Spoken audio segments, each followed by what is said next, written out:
long enough to become proficient where they can compete with somebody who trains regularly. Absolutely. But what they can do is overlearn a few generic techniques that cover a larger array of situations, and hopefully have some way to install those and practice them so that at least they have something.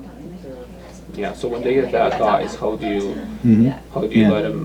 How do you teach them? Do you go like from the bottom up, or? Well, it really depends, because women are attacked differently than men. They do. Yeah. You know, so I think having a good ground, you know, at least know how to work from a guard, is probably very important for women. Teaching them how to not get down there in the first place, but not as. But honestly, they're probably going to wind up there anyway. So you might as well just start them there, and then work on knockouts and very powerful, lethal level stuff that they can do. But understand that some of the most effective stuff, even if you train a woman to do it, she won't do it. That's right. She won't do it. You tell a woman to poke someone in the eyes, and the first expression is ew. Oh, ew. Yeah. See, so they have to learn how to have permission to be aggressive. How do you get that? You got to hypnotize That's your them. stuff. You got to hypnotize them. Yeah. You got to put them in situations where they have to fight through that adrenaline dump. You know, sometimes it's context, like use a mama bear metaphor. This guy's not coming after you. He's coming after your kid. Then you'll usually get a very strong response. But most people won't value themselves near as much as they value their kids. Isn't that right? Yeah. Especially women. It's genetic. All right, let's go. Rock on, ladies. I know you're bonding. I get it. See how much Shen she has? You see how some people have the light? There's this concept in Chinese medicine called Shen. You can have a seat. There's this concept in Chinese medicine called Shen. You can turn around. Okay? There you go. All right? Okay. And it's emanated from the light under the skin and the light in the eyes. Now, if you look at Katie right now, she's got a lot of Shen. You see how bright her eyes are? She's shedding in the body. More of your spirit is bigger than your body. Okay, and it wants to embody, but it doesn't want to come into a body that sucks. Yeah. So if you're having a lot of anger, a lot of fear, a lot of pain, a lot of trauma, those are things that the Shen doesn't want to be there. And so many times when you see somebody who's chronically depressed, who's gone through a lot of trauma, there'll be a very flat affect to their eyes. There's nobody home. The Shen's not in their body, and that's when the body starts to break down. So when we, as face readers, we're actually Shen chasers. We're actually trying to find ways to get a person's Shen back into their body. Okay? Now sometimes we do that. Sometimes we get them. Sometimes we do that by getting people to talk about things they love to do. Right? 3 Magic Questions is a great protocol for getting people to Shen in. Right? But that's one of the things, when you see somebody who is being very open and honest, their eyes will usually be very open.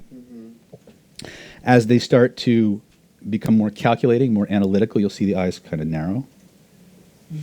Right? You can always tell where somebody's at. Like her Shen is very open. Her eyes are very big right now. She's got a very open heart. Right? Jeff is like, I don't know about this guy, right? Right? Small eyes. Right? Really small eyes. Very analytical, right? Big forehead, narrow eyes, do the math, right? What do the tiny ears mean, though? Tiny ears, you don't want to know. Anyway, no, actually, the ears, there's a huge amount of information that is stored in the ears. When you look at somebody's ears, you want to look at their ears in relation to the size of the head, okay? So the ears tell us a lot about finances, physical health, risk-taking behaviors. It could show us a lot about trauma history, especially the first 13 years of your life. Women start on the right with 0, and then they go to 8, and then it picks up on the, is it 8? 7 or 8. And then it picks up on the other side to about 13, then it goes to the top of the head and it comes down. And then you can see it zig. I'll see if I can pull up the facial map. For some reason, I think I've exhausted the amount of Kindle downloads I can do for my face reading book, so it's not letting me get access to the pictures I want, so I'll have to look for them. But you'll see that there's an age spot, an age marker for every year up to about 120 on the face. And you can tell when traumas happened by markings at those points. Yes. So what are you looking for in the beginning of the ear when there's trauma? What you're looking for are deformations and checks and divots. Let me see if I got somebody who's got a good traumatic ear. Yeah. I got to be careful when I start poking at people's ears, because I managed to give a lady 2 meltdowns in a row in the space of 5 seconds. TJ knows this because she had to go fix her. I was doing a face reading training in Las Vegas. I walked up to this one lady sitting in front of me. Go, what happened when you were 5? That was it. It's funny. Right, and it was pretty. Yes. So it's 0 to 7, 8 to 14. So on the right side is 0 to 7 for women. For women, 0 to 7, right side. For men, left side, 0 to 7. You're opposite. Okay? And then do the math on the other side. That always gets me confused. And I've been doing this for like 3 or 4 years now. It still gets me confused. The Chinese calendar starts you at 0, or you're already 1 year old when you're born. So they start your calendar at conception. So when you're, and this is based on the Chinese calendar. So when we look at, I don't have the picture, but right here is where you're born. And then when you come out, it goes up this way to 7. And then it comes across 8, 9, 10, 11, 12, 13. Right? And then it comes to the center of the forehead, and then it kind of zigzags down. And this is your 30s, this is your 40s, 50s, 60s. And what's interesting about it, remember we talked about the human neurology. I'll get to the ears again in a minute. I forgot, didn't you? It's called an open loop. You'll learn about that. Right? Right? What you'll notice, remember I said that the human being is basically a vibrational prism? And the reason our faces change is because those filters change, our emotions change, our vibration changes, we change. You have to remember something else, that vibrational data lies outside of time and space. In other words, it's non-local. So if you're 30 and a mark is on your face at 40, guess what? Something's coming. Oh, wow. Something's coming. What is specifically? Huh? That I don't know. That I don't know. Mark on your nose. Something's coming. If it's crossing an age you haven't reached yet, something's coming. And depending on how you unpack it and what you do, you will mitigate or amplify the severity of it. If you say that last part again? You will amplify or mitigate the severity of it. Okay. You can't stop it necessarily, Okay. but you can minimize it. Okay. Right? Yeah. Dr. Snyder, we have to get used to calling you. Dr. Snyder. Okay, fine. You just call me Dr. David. Dr. David. I'll compromise. Yeah, all right. Deal. Dr. Snyder sounds so pretentious. And I'm not pretentious. God damn it, I'm a diva. Prima donna. Yeah. I say, you know Michael Carroll, No. NLP? Oh, yeah, I know of him, yeah. So I've noticed what he does sometimes when he wants to be more focused, he opens his eyes like wide. Yep. Does that make a difference? Yes. I was always wondering what that is. Yes, it opens your heart. He does. Mhm. Like Mhm. that. Does he also get you to be More information comes focused? You're more focused. It'll change your state. Changes the state. Yeah. I've noticed that so popular. Everything on the face changes your state. That's why the Russians, and I actually do this in military. When you learn pistol combat, they have this whole kill room or this whole the facility designed for shooting, and you have all these sensors strapped to your body and your face, and if you make any facial expression while you're going through, you fail the course. Oh, wow. Because they understand that the way the configuration of the face directly impacts your emotional state. The Russians and the Soviets, when they were training their athletes, they would always. You ever notice the Russians tend to have a very stoic face? A lot of that, especially if you're coming from the military or you're coming from the athletic, that's trained. To have a very bored expression on your face, a very stoic expression. Why? Because it modulates your emotions. Yeah. Right? So the face has a huge amount of impact on your state. Okay? So, and they train that. And one of the things they do, one of the things I love about Russian training is they have what I call the Sistema bitch slap. Where, let me use Joe. Right. Well, I'm not going to actually do it, but I'm going to. No, that's okay.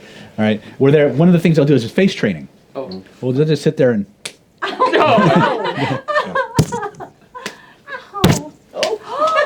right? And they'll just sit there doing that. Thank you, Joe. And to get used to face contact. Yeah. Right? It's also a good way to train those pressure points I was talking about, because you can slap them right across. Right? No, yeah, I just think about the pressure points. That would. Yeah, I didn't do that to you. No, but I'm just thinking about. Joe goes. But that's the same energy, right? Because you know from martial arts class, that's the same Jing we would use to, Ooh, yeah. right? But that you just watch. That's how they warm up the face. To warm up. We don't Just to wanna get do it, exercise just to like get it that, steady. right? You and that's for those of you who want to know about state control. One of the ways that you see a lot of athletes, especially the Russian athletes, as they're going into the ring, you'll see them. Yeah. That's actually releasing tension. And getting in touch with their body. Too. Yeah, because what happens is emotional tone, tension, builds up in the muscles. And what you do is if you can find the frequency of that tone and hit it with that frequency, it'll release the tone. Awesome. So that's why, and the ancient knights used to do that too. If you ever see one with the strap, the Qigong people do that. You see with the Mertan beater, it's the same idea. Right? They're removing stagnation, which is what they call Qi blockage or stress or Qi stagnation. It's the same mechanic, it's the same phenomenon. They just have a different name. But if you look at the structure of it, the mechanics of it, the truth reveals itself. People at home, questions? Okay. I think animals do that too. Like when they want to, like they'll put their head forward if they want to be pet. But it's They're removal not of plagued by self-esteem stagnation. issues. Yeah. Contrary to what the psychologists tell you. Yes. You didn't close the loop about the trauma in the ear. And Yes. maybe you don't want to find somebody, but I really want to see what that looks like. Yes. When we look at trauma markings, Yeah. you're going to see. Let me see if I can diagram this for you. I wish I had my access to my Kindle, but I don't. Or not my Kindle. I can show one. I've got a prominent one right All here. right, come on up, Okay. and everybody can get it. Stick your ear in the camera so the people at home can see first. See this one right here? A little bump? Yeah. Oh, yeah, you see it. Okay, wait, so that was your right ear. So that was what age, like, After 7. 8 to 14. Yeah. It'd be 9, 10, right? 11, 12. So that was 8 to 14, so that Yep. was what, 11? Yep. Okay. That was the year that I went into 7th grade. Back it up. I went, my elementary school, 1st through 6th, class of 30. 5 of us had already completed 10th grade English and math. We were, for English, we were reading novels, Moby Dick, all these things.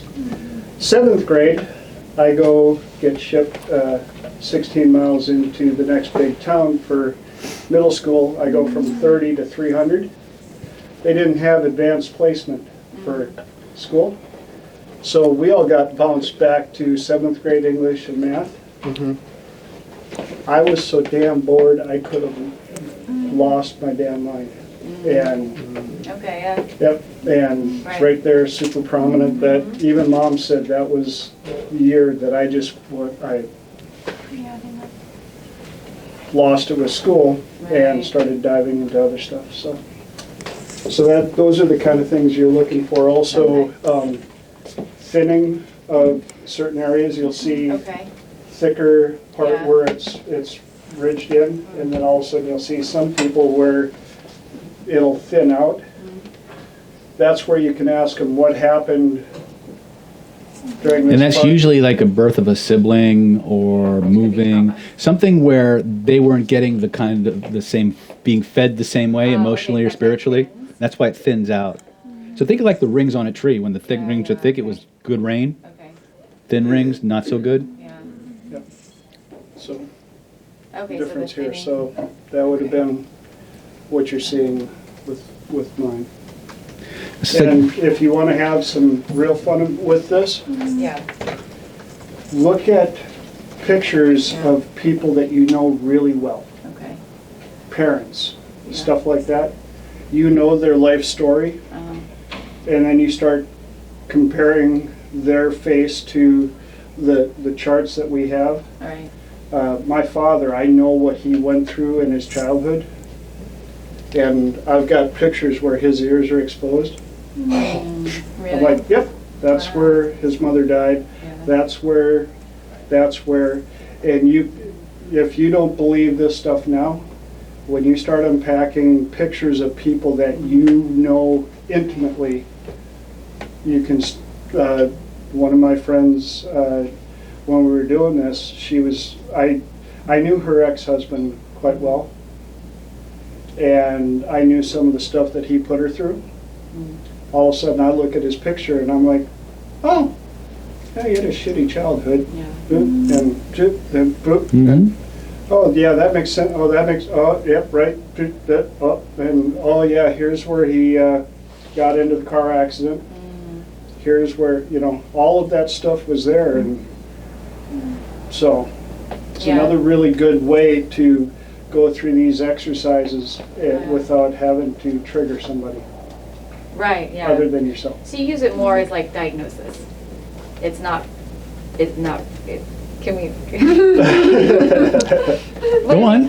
I was just thinking like, well, can you manipulate the ears to create changes? Like, can you? Yes, you can, but you need a plastic surgeon's license to do it. Oh, okay, so it's not through like. Or you can put a massage post through it or an earring or something like that. Oh, and that changes, It will.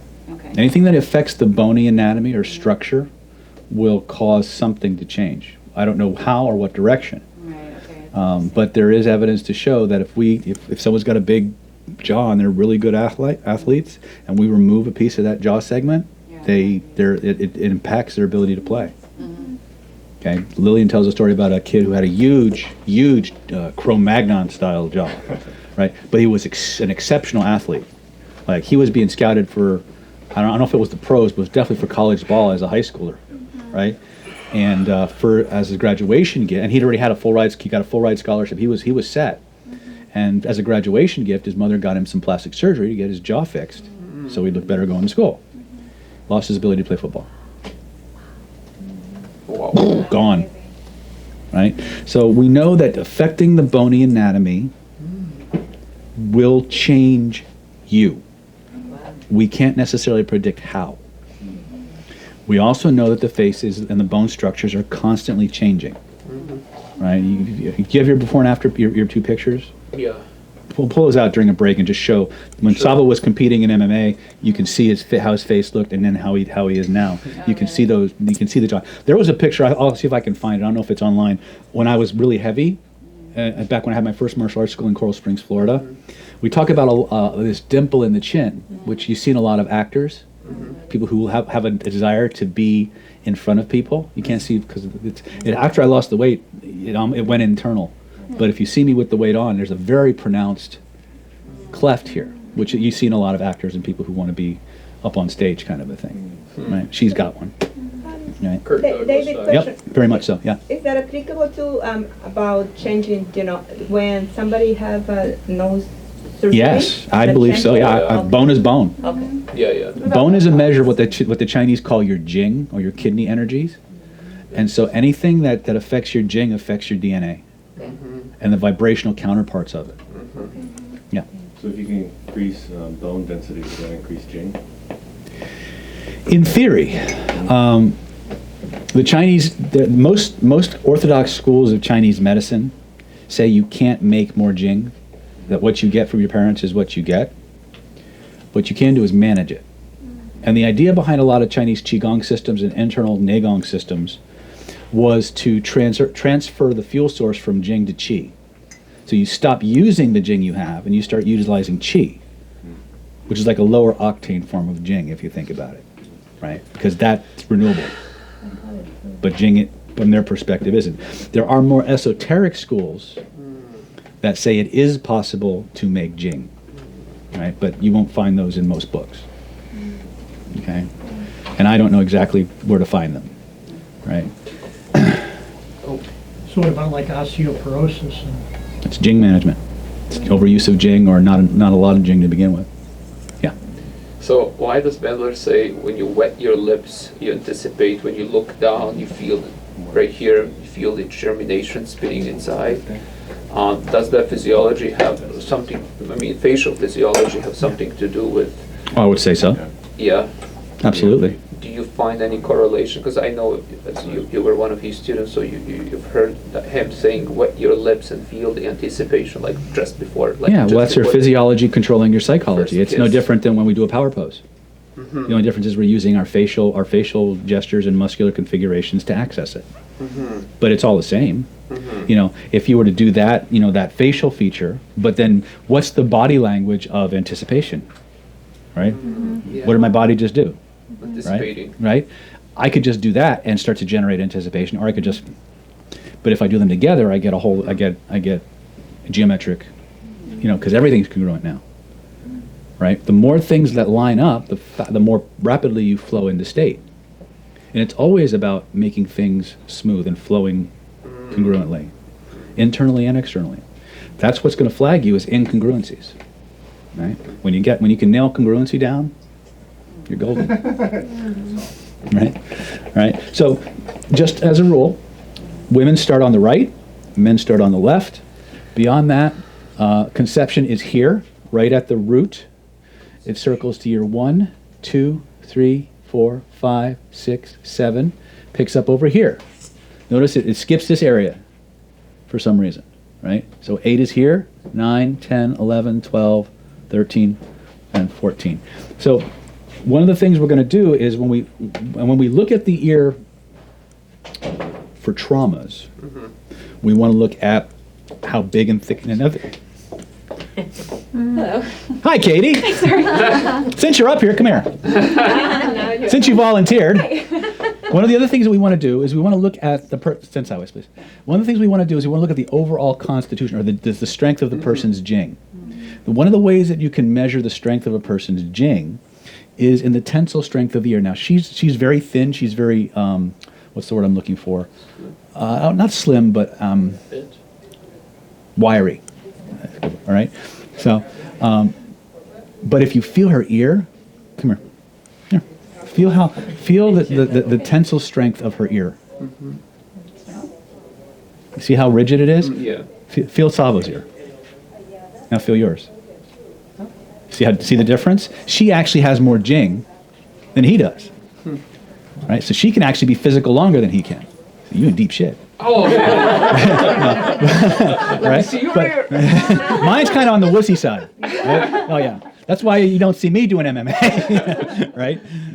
But if you feel, and again, this is one thing. When we feel this ear, the tensile strength, the amount of resistance to being bent, shows you how strong their Jing is. Okay, so she has Jing to spare. Doesn't mean she should go out. That doesn't mean she should go out and abuse it, right? Let me see you. I don't think I have. Can I palpate your ear? Yeah. Oh, feel a difference in hers. Oh, I want to feel. Can I feel your I ear? think I'm so soggy. Oh, Right? oh no.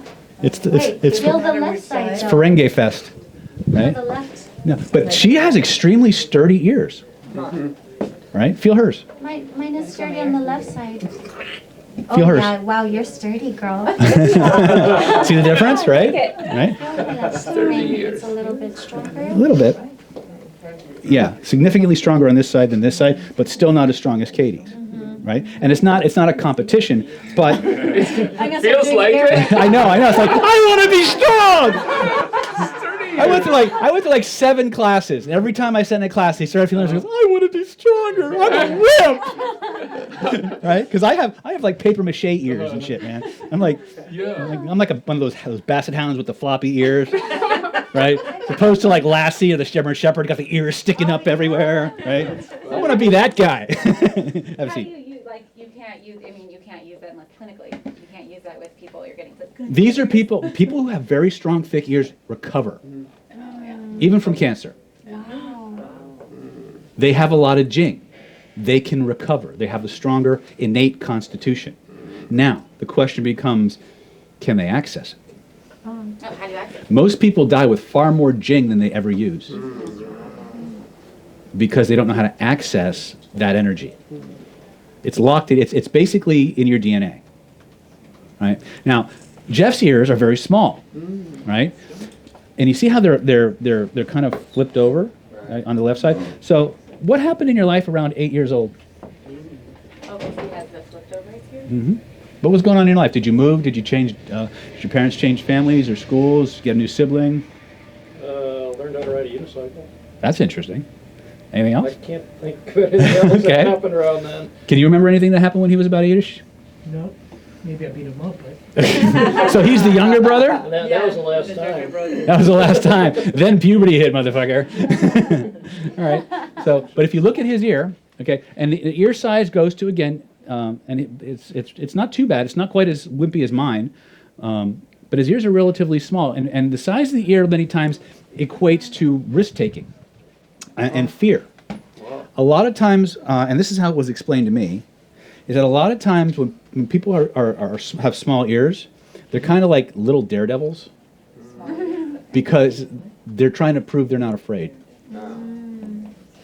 And sometimes, depending on how soon they learn, they start to overuse their Jing a little bit. Yes? we're talking about recovery. Mhm. And I'm going to big surgery next week. And so we're talking Jing, within 1 week, even if you can replenish it, I'm not going to likely build up a store. Jing is a long-term And solution. I use Qi in addition Yeah. to facilitate recovery, and how do I do that? Your color breathing is going to go a long way for that. Yeah. Those are very powerful Qi interventions, even though they don't come from the Qigong world directly, although I can show you correlates. Yes, I have those. Yeah. But just color breathe it. You'll be fine. Spin it, we'll be fine. And that's Qi, color breathing, spinning. Of course. It's Neigong, technically. Where you put your mind, you're putting energy. Yeah. Where your mind goes, energy flows. The question is, how do you program that energy to do what you want it to do? That's the work, right? And then you have to consistently do it. It's like the best analogy I ever found was paper, reams of paper, right? You take one piece of paper, put it on a scale, it doesn't weigh very much. Then one still doesn't weigh very much. 500 days later, right? And then 8,000 days later, and it's significant, right? It's the same idea. That's how Qigong works. That's why a lot of times they'll say if you have a 100-day cycle to do something and you miss a day, you got to start over, right? That's classical Qigong work. Is like you do X, Y, Z for 100 days, and if you miss one day, you must start the whole process over again. It's a fear tactic, Yeah. That's right. That's right. right? And because they believe it, it's true. Like counting how many times you chew the food. Well, that's actually helpful because it actually keeps you from actually swallowing undigestible food. Yeah. Yes, sir. Tammy's asking, how do you access the Jing? Oh, yeah. It depends on which Jing you want to access. But most of the time, accessing Jing is based on using your talents and abilities. Talents and abilities. Things you seem to have limitless energy to do, you have lots of Jing for. Okay? And when we come to Golden Path, and we start talking about reading and going back to your original face, what we're talking about is reading in the lines of your face and the changing architecture of your face over time, what things give you more Shen, which give you more Jing, which release the Jing reserves that you have, because those things are in alignment with what you came here to do. So if you go back through my classes and my videos, you hear me talk about what lights you up, what excites you, what is the thing you can't wait to do every chance you get. Those are part of your golden path. However unrelated they may be, somehow, some way, it's all connected to one greater purpose. So the fastest way to get access to that Jing is to get on your golden path. The fastest way to get on your golden path is to only do or focus on the things that you love to do, that bring more Shen and pleasure and joy into your body, but do it intelligently. Right? I take issue with people who say, do what you love and the money will follow. Bullshit. Because that presupposes people are willing to pay for what you love to do, right? And if they're not willing to pay for what you love to do, you're not going to make any money at it, right? So you have to do the other side of that. You have to do the smart research. So when I tell people about getting on their golden path, you got to remember, first of all, golden path is not a career. It may involve a career or a range of possible careers. Path is something much bigger than that. It's a way of living. You understand? It's a way of living. So when I teach people about doing what you love, and by the way, you're looking at a guy who's found a way to monetize every single thing he's ever been passionate about. If I can stake my claim to one thing in my life, it's that. Anything I've been passionate about, anything I've geeked out on, I've immediately tried to find a way to monetize it just so I could make sure I could keep doing it. And then the money came later. I would suggest there's a way to kind of streamline that process a little bit by applying a little bit of market intelligence. List the things that you love to do that you could potentially make money at. And then go and research each and every one of those things in terms of who's paying for it, how much are they paying for it, how much can you make at it, and then organize that list of things you love to do based on what makes the most money first. Then do that. If that doesn't work, go to the next thing on your list. If that doesn't work, go to the next thing on your list. You understand? Balance your head and your heart. And then something's going to hit. And then you may discover that you may be the third thing on the list, and you're doing that and you're being successful, and all of a sudden these other two start to come back in a way that you couldn't have anticipated before. Right? It's like when I got my degree in Oriental medicine, I did it to get better at martial arts. I didn't know it would factor into spinning. I didn't know it would factor into hypnosis. I certainly didn't expect to be up here teaching face reading. Right? And yet here, boom, full circle, right? I thought once I graduated with my master's degree and got my license, I was done. I have my fallback. If all my other cool shit doesn't work, I can go back to sticking needles in people for money. Right? It's kind of fun. Right? Acupuncture, proof that stabbing something with a needle can solve a problem. Anyway, but I just kept going. And I came full circle. Right? Now we're teaching modern versions of manifesting, magic, but we're referencing all this other stuff, and we can use it in ways we never thought. Yeah. Nothing is wasted on your golden path. You understand that? Nothing is wasted. No mistake you've ever made, no job you've ever had, no life experience you've ever undergone is wasted when you're on your golden path. Okay? I promised some people on the webinar that we would do a golden path in 2020. I let my mouth overload my ass again, because if you've seen our schedule for 2020, it's pretty intense. But if I have enough people who want to do it, I'll find a way to squeeze one in there. We do have a face reading class coming up, full face reading certification, coming up January 10th, downtown Doubletree, San Diego. So if anybody's interested in jumping into the full Monty, getting a little naughty there, but that's all right. We'll be discussing matchmaking, we'll be discussing personality and temperament, we'll be going over health and constitution, and face reading for business. So those will be the focuses. We'll probably do specific trainings on business apps as well as specific trainings on love and relationships. Again, I have a lot of plans for this stuff, but it's just such a huge reservoir of information. But anyway, so look for notches in the ear. Those are almost always indicative of some kind of physical trauma. Sometimes they can be an emotional trauma. Look for places where the ear thins. Look for places where it rolls over. These are often places where we've kind of gone into hiding. Where it rolls over. Yeah, right. You can also look at, when we look at the ear, let me bring one of these up. Look, a big ear. You can also gauge, you can divide the ear into 3 zones as well. Okay? The length of the ear is an indicator of longevity. Doesn't mean you're going to die soon, Jeff. Okay? Oh man, that's a bad command. I said it doesn't mean that. Oh, Right? okay. All right. Okay.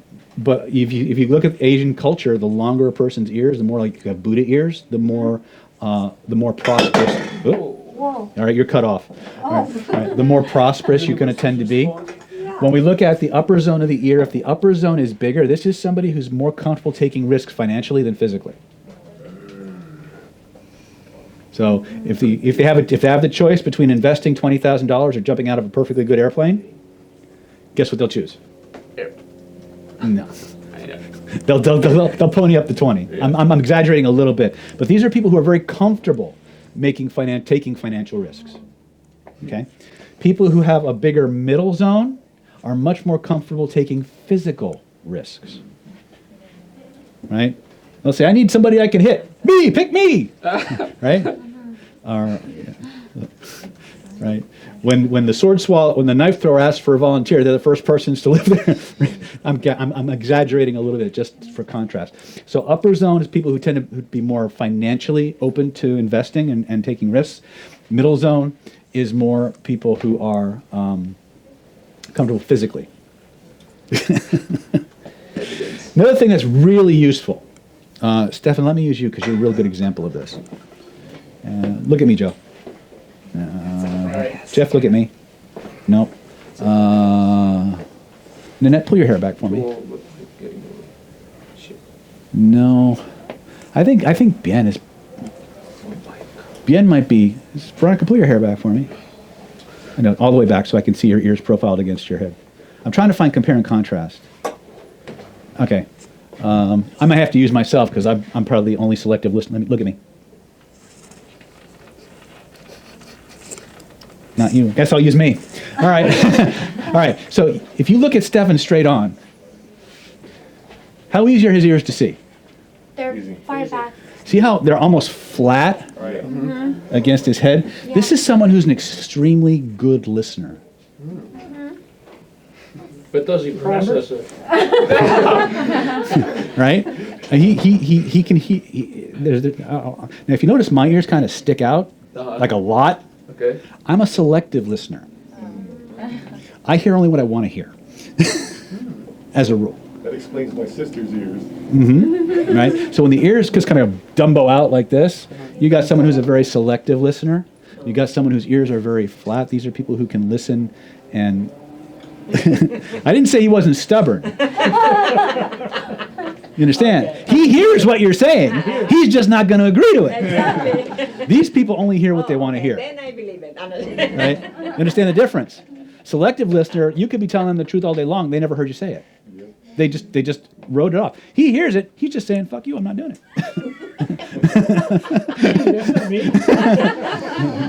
That's not him. I'm sorry. Intercourse, you. Right? Right? Right? So again, when you see people with ears like this, be very careful how you talk to them. Because they may not, if they, whatever idea they have, if what you're doing is contrary to that, they may not be open to it. So you have to be careful how you word it. So you have to bring pictures? Might. I pass those ears? All right. So now what I want you to do is I want you to go ahead and read each other's ears. And remember that women start on the right, conception's here to 7, and then 8, 9, 10, 11, 12, 13. And then we'll transition to the face for now, okay? And look at the relative sizes of the ears, relative zones of the ear, and notice. Then ask them questions about it, right? You don't say, don't always say, you're this way. Yeah. Ask in the formal kind, are you X, Y, Z, or do you sometimes do this? Right? Make it more permissive, and you'll get a lot less resistance and reactance, because people don't like to be read easily. Oh, yeah. They don't like to know that they're an easy read, or that they can be pigeonholed. Right? Their initial reaction is "fuck you," whether they say it out loud or not. That's their reactance part. Okay. So let's take about 25 minutes or so. We'll go take 30 minutes. We'll go to 1 o'clock. We'll come back and we'll start looking at face markers. Okay. 1 o'clock? Okay. You said 1 o'clock? Cool. Can fit. So, Yes. All right. So you start on the right. What am I looking at? So it's together. And then Amanda starts on the right. Yeah. I think, go outside. I'm trying to figure out if my ears are firm enough. I don't know, I think I got it wrong in my notes. You mean this one up here? Start on the right. You know, Jing. Okay, then I have it wrong in I my don't This one have down Jing.